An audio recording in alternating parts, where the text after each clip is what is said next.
So the next thing that happened on AEW Collision. Now, before we talk about the next match, we gotta talk about Claudio Castagnoli. Apparently, he pops up after Bryan Danielson actually got injured on Dynamite, and he says, "Hey guys, that Bryan Danielson got a broken orbital bone."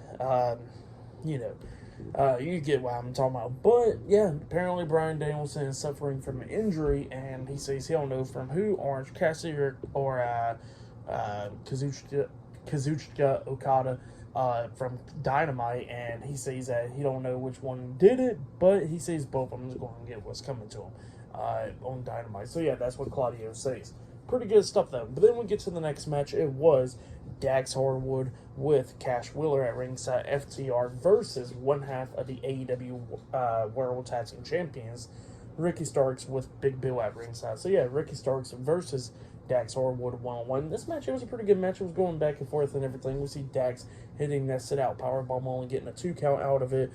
Ricky hitting that spear and stuff, getting a 2 count out of that as well.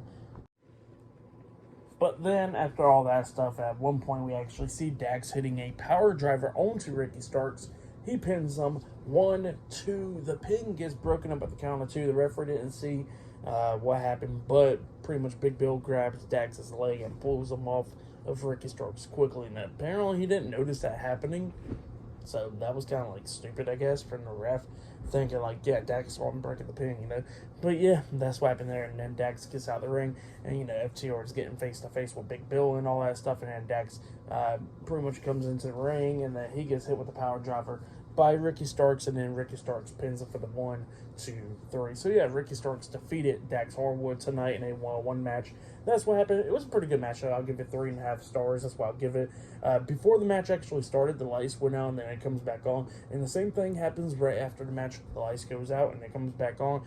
And then we see the House of Black inside the ring. Yeah, we see Julia Hart popping up on the stage. And then we see Buddy Matthews, Brody King, and Malachi Black, the House of Black, standing inside the ring. But they're standing in front of Big Bill and Ricky Starks, and look like they're facing towards FTR. But then all of a sudden we see Roosh, Jalistico, and Preston Vance come down, and pretty much they help FTR brawl with Big Bill, Ricky Starks, and the House of Black. So yeah, and they got rid of them. So yeah, that's what happened there. Pretty good stuff though. But then after that, we see Andrade El Idolo getting interviewed backstage, and they asked him about pretty much the situation with CJ Perry. He says it's nobody's business, and he's just going to keep it to himself. So yeah, that's what Andrade El Idolo said. But yeah, that's what happened there. So yeah, I'll see you guys later until the next thing that happens on AEW Collision. See you guys later. Until then.